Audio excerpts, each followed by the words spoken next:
Uma satisfação recebê-los todos esta noite. Ah, nós temos um roteiro bem interessante, aliás, um dos mais belos, eu acredito, do Evangelho.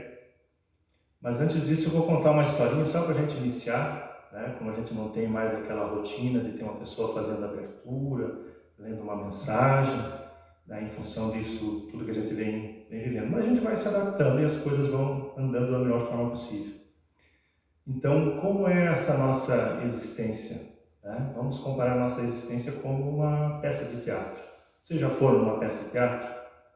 Como é que funciona? Tem um roteiro lá, né? A pessoa decora aquele roteiro, as falas, mas é um roteiro pré-determinado. E as pessoas que começam a estudar o Espiritismo veem que muitas vezes estamos aqui em função de um ressarcimento, um pagamento ou reparar alguma falha de uma vida anterior. E, de certa forma, o nosso roteiro de vida já está pronto. Não há muito o que fazer. Tá? Então, a gente vem com esse engano. Se tem um roteiro pronto, não tenho muito o que fazer, não tenho muita ação para fazer, para mudar a minha vida, mudar a minha história. Mas, como vocês bem sabem, numa peça de teatro, o que acontece? Muitas vezes o ator esquece a fala e ele improvisa. Tá? Muitas vezes esse improviso pode comprometer a peça toda, ficar muito ruim. Mas muitas vezes, dependendo da sua habilidade, esse improviso fica melhor do que o roteiro original. É ou não é? E lá no final, né, dessa peça, você pode receber os aplausos por ter feito um bom trabalho ou as vaias. Em ambas as situações, lá no fim da vida, né, a gente sempre aprende. Nas vaias, aprendemos que podemos, se Deus nos permitir uma nova oportunidade, melhorar e daí fazer uma peça perfeitinha. Se recebermos aplausos, teremos a certeza de ter feito um bom trabalho e aí avançamos sempre. Então, com essa mensagem, eu peço que todos se coloquem numa posição bem confortável, o mais confortável possível. Né? Vamos respirar profundamente e tentar tirar do nosso pensamento, tirar da nossa mente todo qualquer pensamento de pouca elevação, qualquer pensamento ruim, qualquer ofensa que tenhamos recebido hoje, vamos esquecer essa ofensa, perdoar essa ofensa, né? Levar nosso pensamento a Deus, nosso Pai, ao nosso Mestre Jesus, pedindo a Ele iluminação, pedindo a Ele proteção, pedindo aos mentores desta casa que nos acolham, que estejam conosco durante esta palestra e que nos acompanhem em todos os momentos de nossa vida, nos iluminando, nos guiando, especialmente nesses momentos tão difíceis que nós passamos. Gratos que somos pela vida, pela experiência de mais uma existência, iniciamos a palestra desta noite. Que assim seja. Que assim seja. Como eu falei, o tema de hoje é uma delícia. É muito bom. Fala sobre os trabalhadores da última hora. Tem vários termos aí, na verdade, lá no Evangelho de Mateus, os trabalhadores da vinha, trabalhadores da última hora, né? O pai de família que vai lá aliciar pessoas para trabalhar na sua vinha. São vários os termos, mas é o mesmo propósito. É uma parábola de Jesus, né? Onde ele não fala o que ele quer falar. Deu para entender? Deu para entender? Porque, na verdade, ele começa a parábola dos trabalhadores da última hora da seguinte maneira: o reino dos céus é semelhante a... O que Cristo quer dizer com isso? Quer dizer que ele não está falando desta vida material aqui. Quando ele coloca essa expressão, você pode até colocar 2 pontos aqui e na sequência pode reverter esse pensamento para o mundo espiritual. Porque se você não pensar como o mundo espiritual, você não vai entender. Ela não fica fácil de você entender. Então, quando se ouve assim, o reino dos céus é semelhante a... O Cristo está falando do mundo espiritual. Não está falando dessa vida aqui. Né? Então, Cristo, na sua pedagogia, usava esses termos, usava isso aí. Toda vez que você ouvisse falar, e está aqui também, na maioria dos livros que são as edições espíritas, vocês vão ver que tem uma vinha aqui. Aqui não dá para ver porque está longe para vocês verem, né? Mas quem tem os livros da codificação espírita, ele tem um ramo de parreira aqui e um cacho de uva, não tem? Todos eles têm. Eu tenho um livro, acho que tem um pouquinho maior. Mas o que significa isso? É a vida espiritual. Porque o vinho tinha um significado muito importante para o povo da época. E como Cristo teve que achar uma linguagem, imagine um povo que era iletrado, um povo que não tinha conhecimento, né? Então o que o Cristo precisava usar? Precisava usar termos que eles conhecessem e pudessem interpretar. Ele podia perguntar assim, mas seria muito mais fácil Cristo escrever e alguém que soubesse ler depois, né? Como é que ele educava? Ele reunia o povo lá, como é que tu faz com uma criança para uma criança ficar quietinha e te ouvir? Sente que eu vou te contar uma história. Né? Então imagine aquele povo iletrado, simples, mas mesmo assim um povo gentil, sentava todo mundo ali e ele contava a história. Cristo não tinha tempo para escrever, porque não ia adiantar. Os textos foram muito modificados ao longo da nossa história. Mesmo os textos bíblicos são de difícil entendimento nos dias de hoje, né? E a maioria da população é uma população estudada, gente que sabe ler e escrever. Imagine isso naquela época, era muito difícil. Então, Cristo se preocupou em dar exemplos com que as pessoas pudessem entender o que ele estava dizendo, né? Então, quando ele fala dos trabalhadores da vinha, a vinha significa a obra de Deus. Só para a gente fazer um entendimento do que a gente vai falar. E por que a vinha? Porque lá naquele tempo o que tinha de importante para aquela gente lá era o vinho, que era a essência da uva, né? A essência da uva, o peixe, que era fonte de proteína, né? E barato, porque as pessoas iam para o mar, pescavam, e né, não precisava ter aquela criação, aquela coisa toda. O trigo, que acabava se convertendo em pão. Então, naquele tempo, Cristo usou essa alusão para fazer com que as pessoas tivessem um entendimento do que ele queria dizer. Então, o vinho, nesse caso, é a essência da uva e significava algo espiritualizado. E o Cristo, quando começou a sua história de evangelização, qual foi o primeiro evento que ele apareceu? Um casamento, fazendo o quê? Transformando água. Então, o vinho representa algo quintessenciado, algo espiritualizado, né? Até quando você vê uma pessoa que a pessoa muda radicalmente o jeito de pensar, a gente diz, uma pessoa lá mudou da água para o vinho, né? Isso ficou no nosso imaginário até hoje. Então, o ensinamento do Cristo vale para nós até hoje. E a vinha, sim só, a vinha que se fala, é a nossa trajetória evolutiva. Né? E aí o que ele fez? Ele saiu, né, diz aqui no trecho do capítulo 20. Então, o reino dos céus é semelhante a um pai de família que saiu de madrugada a fim de aliciar trabalhadores para trabalhar na sua vinha. De lá na primeira hora, ele foi até a praça, era uma coisa comum na época, as pessoas que precisavam de trabalho, não havia CLT, nem leis trabalhistas como existe hoje, as pessoas iam lá e se colocavam à disposição de quem quisesse contratar o trabalho deles, geralmente trabalho braçal. Então ele foi lá na primeira hora, viu as pessoas lá e chamou eles para trabalhar e acertou que ia pagar uma moeda, um denário, que era um valor bem significativo para uma jornada de 12 horas, que o dia de trabalho começava às 6 e até 6 da manhã e até às 6 da tarde. Então, pelas 12 horas de trabalho, uma moeda. E assim ele fez durante o dia, né?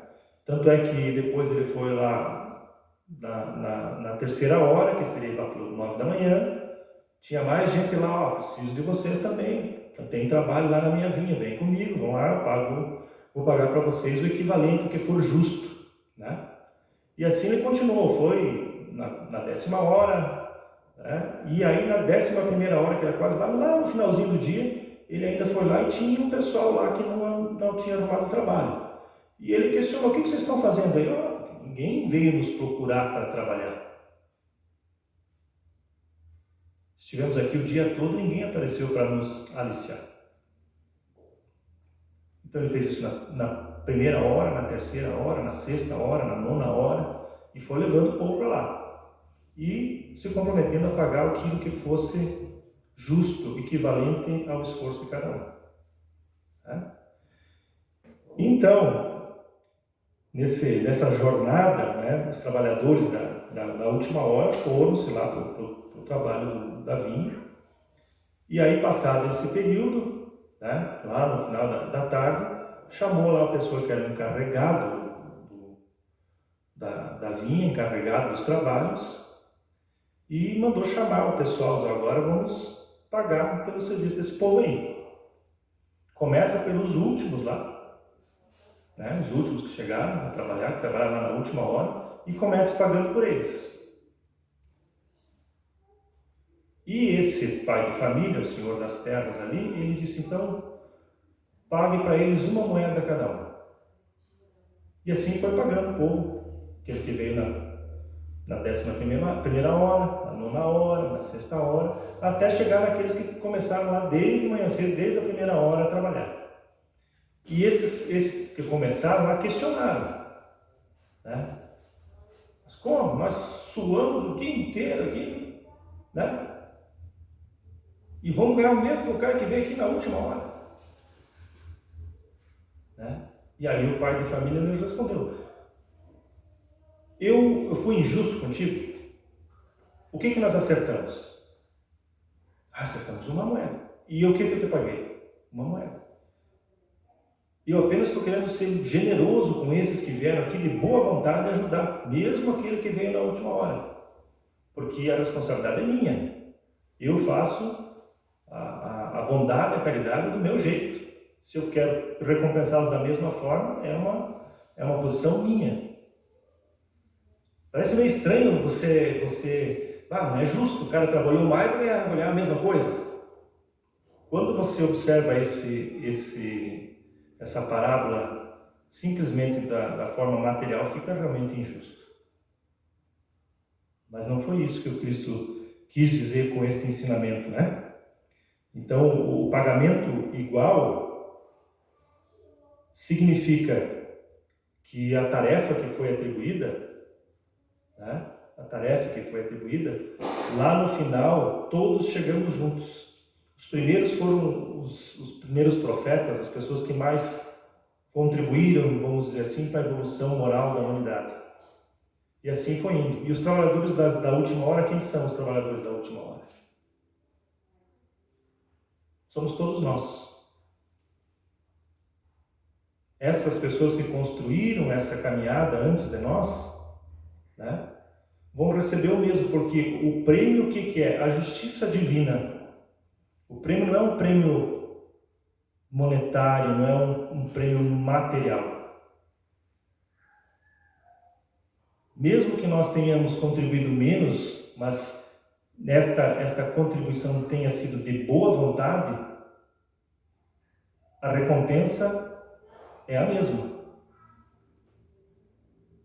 Quem sabe não fomos nós mesmos, nós que acreditamos nas reencarnações depurativas, quem sabe fomos nós mesmos que lá atrás algo fizemos para que a humanidade alcançasse esse estágio evolutivo, esse estado de adiantamento moral, que agora passa por uma grande transição.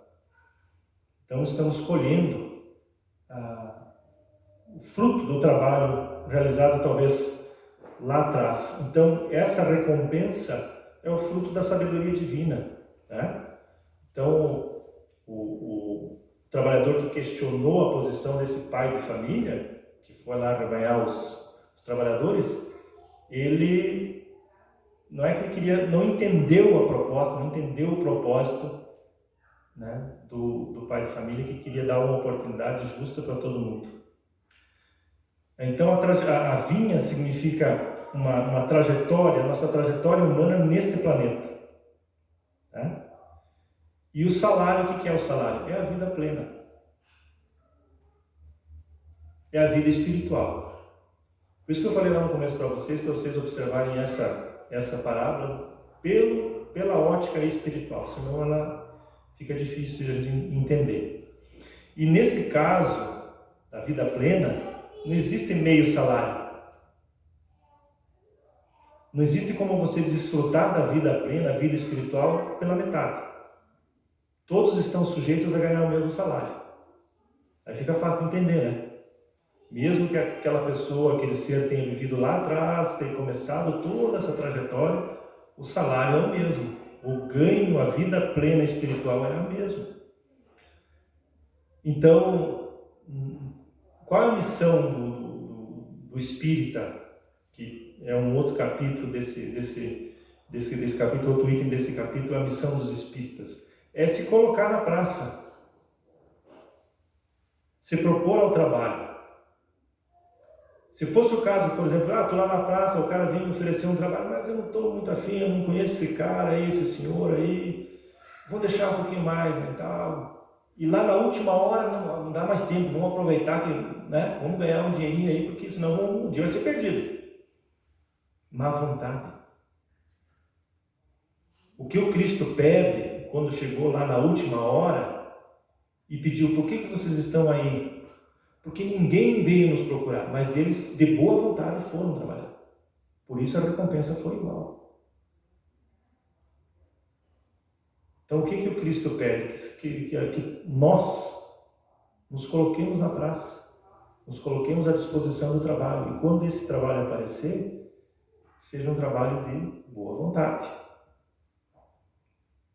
Então, como é que podemos comparar, assim, fazendo uma análise espiritual dessa parábola?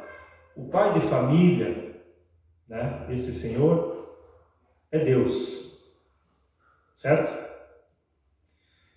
E a vinha é a criação divina, ou seja, o universo todo, né? E a vinha é o local onde nós vamos trabalhar a nossa evolução. É o universo todo, é o planeta onde nós estamos, é a cidade onde nós vivemos, é o trabalho, é a escola, é onde nós vamos desempenhar esse trabalho, onde nós vamos participar do projeto de Deus com o nosso trabalho. Essa é a vida.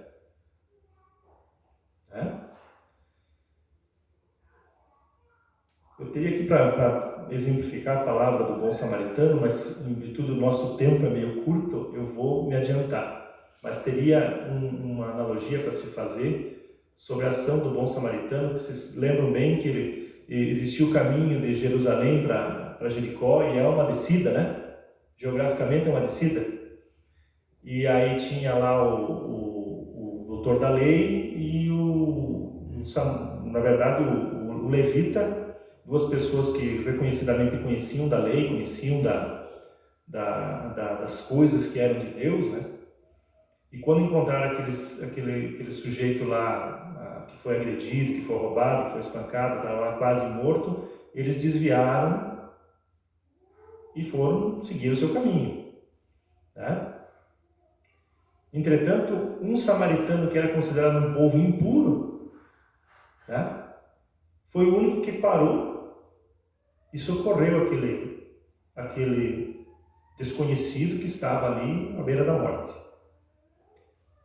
Então a gente não pode imaginar que nós, por termos uma posição diferenciada, por estarmos numa situação privilegiada, que nós vamos ter um melhor tratamento no mundo espiritual, quando chegarmos diante de Deus. Por vezes é aquela pessoa que a gente menos esperaria algo, mas o que ela faz é de coração. E esse é o verdadeiro trabalhador da última hora aos olhos de Deus. Seria o bom samaritano também. Então, os trabalhadores da última hora somos todos nós. Mas não basta simplesmente estar disposto ao trabalho. Como eu disse, temos que fazer isso de boa vontade. Eu quero trabalhar, eu quero contribuir com o processo. E essa boa vontade é que vai contar pontos lá para nós depois. Então, qual é a nossa missão? Nos colocarmos à disposição. Quero trabalhar. Tá? Tem uma frase do André Luiz que diz que quando o trabalhador estiver pronto, o trabalho aparece, o trabalho surge, a oportunidade de servir do trabalho surge. Então, eu tenho uma historinha até, eu não sei quem é o autor disso, mas é o Cachorro do Posto, já ouviram falar? É uma história bem engraçada. Então, um caminhoneiro chega num posto de gasolina e vai abastecer o caminhão. Vai lá, abastece o caminhão.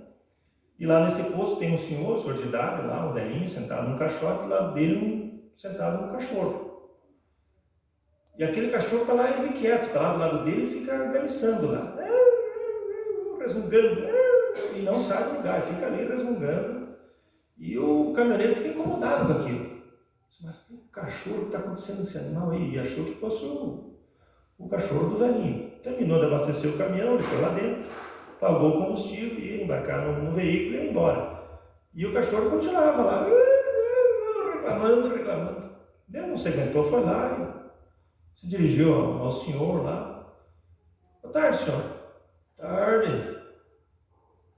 Esse cachorro aí é seu? Não. É do posto, vive por aí. Não é meu, não.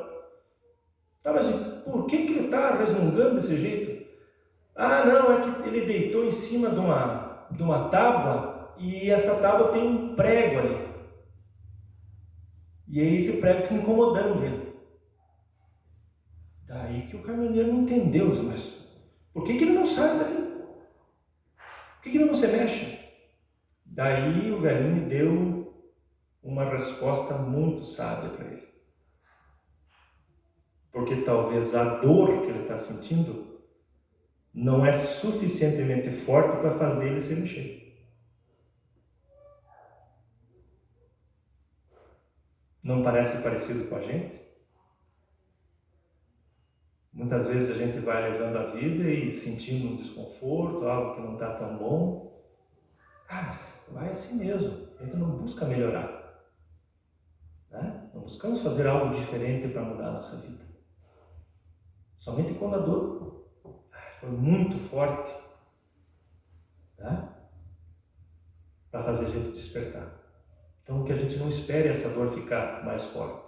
A gente possa aprender a despertar antes. Quem sabe desfrutar ainda mais dessa vida e aproveitar ainda mais essa oportunidade dessa encarnação. Eu separei aqui umas perguntas, vocês não precisam responder, mas só para fazer a gente pensar. Qual o melhor momento da sua vida? Qual o melhor momento da sua vida? É o agora. É o hoje. É quando você pode atuar. O passado, a gente não consegue mudar. O futuro ainda não chegou. Onde é que nós podemos atuar de verdade? É agora. É hoje. Neste momento. E qual a pessoa mais importante da sua vida? Não é eu. Isso aí é uma visão materialista. Não é o eu. É o próximo. Porque é no próximo que nós conseguimos experimentar todo esse ensinamento que o Cristo nos deixou.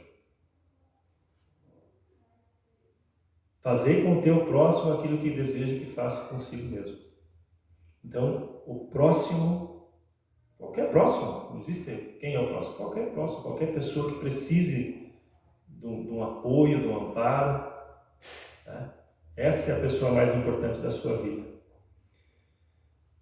E qual a sua missão mais importante? Enquanto encarnado, enquanto ser que está em evolução. Fazer a diferença na vida desse próximo. Essa é a sua maior missão. Que a pessoa, quando se aproxime a você, ela se sinta bem. E que quando ela se afastar de você, ela tenha se tornado uma pessoa melhor por conta do que você fez, por conta do que você falou. Não é muito difícil, né? Não é muito difícil. Então, para a gente também, mais umas perguntinhas, só para a gente saber, né? É um testezinho bem fácil aqui, para saber se nós nos encaixamos nesse trabalhadores da última hora, né? Se nós nos encaixamos nisso aí. Aqui já é umas perguntas já mais... Como você reage diante de uma ofensa?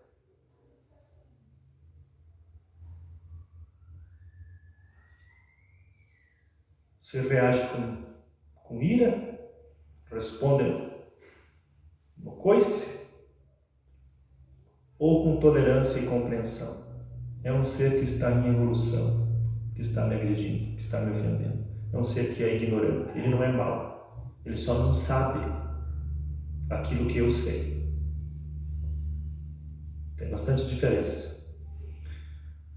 Outra pergunta que agora neste momento tem causado bastante indignação, às vezes as pessoas reagem e questionam Deus com relação a isso. Diante da doença, como você reage?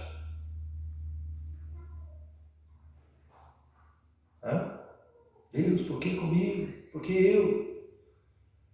Vou dar uma dica para vocês. Deus não fica o tempo todo lá olhando, o Roselito lá, vou lá dar uma doença para ele. Deus não tem tempo para isso. O universo é gigantesco, longe do nosso entendimento. Deus não está lá torcendo contra nós o tempo todo. Então não dá para jogar a culpa nele. Qual seria o melhor a fazer nesse momento? Você entender, aceitar, pedir a proteção de Deus para poder passar por aquele momento, se recuperar e, quem sabe, no futuro ajudar outras pessoas que vão ter a mesma doença a passarem por aquele momento difícil. Resignação. E a última, e não menos importante, diante da morte. Você se desespera ou compreende e age como espírito imortal que todos somos?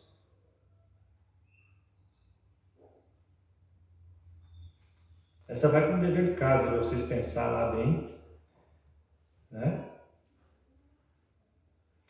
Então, como nós estamos encarnados temporariamente, o que esse capítulo 20 nos sugere é que possamos servir na vinha, servir na obra de Deus de coração, de boa vontade. E para a gente assinalar dentro dessa nossa trajetória, o que nós vamos incluir lá no nosso currículo, quando a gente chegar lá do outro lado e formos questionados sobre o que fizemos do tempo que estivemos aqui. Qual é o seu currículo? O currículo vitae, quando tu vai buscar um emprego, tu apresenta lá, né? Eu sei fazer isso, eu fiz isso, né? Eu estudei isso, eu tenho habilidade nisso, né? E tem a ver também com a responsabilidade com relação ao trabalho. Não é simplesmente fazer, mas ser responsável pelo trabalho. Fazer bem feito, né? E nesse fazer bem feito, as pessoas muitas vezes... Eu tenho uma historinha aqui até para finalizar e deixar uma mensagem interessante para vocês. Tem duas histórias, na verdade. Uma é sobre o omelete, que vocês já devem conhecer, ou a fortaia, que os italianos conhecem mais por fortaia, né? O que tu usa para fazer um omelete? Usa ovo, aqueles mais chiques, usa queijo, né? Queijo e salame, né? Então nós temos 3 animais envolvidos nessa receita aí, né? A galinha, a vaca, que dá o leite para fazer o queijo, e o porco. Nessa analogia aqui nós temos a galinha e a vaca, que elas participam do omelete. A galinha põe o ovo, a vaca dá o leite, faz o queijo, e ela fica vivinha da silva. O porco, por seu lado, ele está comprometido com o omelete. porque ele tem que dar a própria vida para fazer parte da receita. Esse é o grau de comprometimento que nós temos que ter com essa nossa história. Que lá no passado os primeiros cristãos iam para a fogueira e davam a vida por aquilo que acreditavam. Eles tinham a certeza que aquele momento ali de dor e de sofrimento era muito, mas muito, muito inferior a tudo aquilo que eles iam receber na vida espiritual, pelo sacrifício que eles fizeram, pela abnegação e pela entrega, pelo projeto de Deus, pela vinha, pelo trabalho na vinha. Uma outra historinha aqui é sobre a história daquele sujeito que acordou de manhã. Sabe quando tem dia que você acorda ruim? Acordou bravo. A mulher perguntou para ele como é que estava, respondeu meio torto. Ofereceu um café para ele, já não quis tomar café. Foi para a rua, não deu nem tchau. Pegou o ônibus e foi para o trabalho. Trabalhava numa fábrica de parafuso. Chegando lá, ele nem cumprimentou ninguém, olhou torto, foi para a mesa de trabalho dele, fazer os parafusos lá. Fazer um parafuso desses parafusos de segurança, sabe? E ele foi fazendo. Aí chegou lá, um parafuso meio torto. Pelo que estão me pagando, aqui tá bom assim, não. Até que chegou nele um material, parafuso, o material estava comprometido, estava ruim. Estava com defeito. Em vez de ele pegar e descartar, vai assim mesmo, tá bom assim mesmo. E aí esse sujeito, esse dia passou, o dia da vida dele que ele estava lá, ruim, pensamentos ruins, e ele veio a desencarnar. E aí chegou lá na antessala, uma moça lá atendente, recebeu ele lá. Aí o senhor morreu. Pois é, eu quero ver como é que vai ser a minha história daí para frente, Deixa eu ver a fichinha do senhor aqui. 40 mortes, senhor. Ele se assustou. Como 40 mortes? O senhor matou 40 pessoas, pelo que está aqui na sua ficha. Como? Nunca matei nenhuma mosca? Não, tá errado isso aí da mosca. Aqui não era, não. Aqui a gente não era, não. Mas eu exijo uma explicação, o cidadão aqui está questionando a ficha dele. Tá, tudo bem, senta aí, vamos conversar. Daí o mentor botou a mão sobre ele e fez aparecer na mente dele aquele dia lá. Que ele acordou aborrecido, fez toda passou aquele dia atribulado. E quando ele fabricou aquele parafuso defeituoso lá. Aquele parafuso foi encaixotado, foi vendido para uma empresa de ônibus. E foi usado para fazer a manutenção do sistema de freio e de direção do ônibus. Aí esse ônibus, com 40 passageiros, numa curva, o sistema que era para funcionar não funcionou porque o parafuso quebrou, o ônibus desceu a ribanceira, 40 pessoas mortas. Aí vocês dão conta de tudo isso aqui? Pois é, damos conta sim. O que significa isso? Que naquele momento ele estava descomprometido com o trabalho.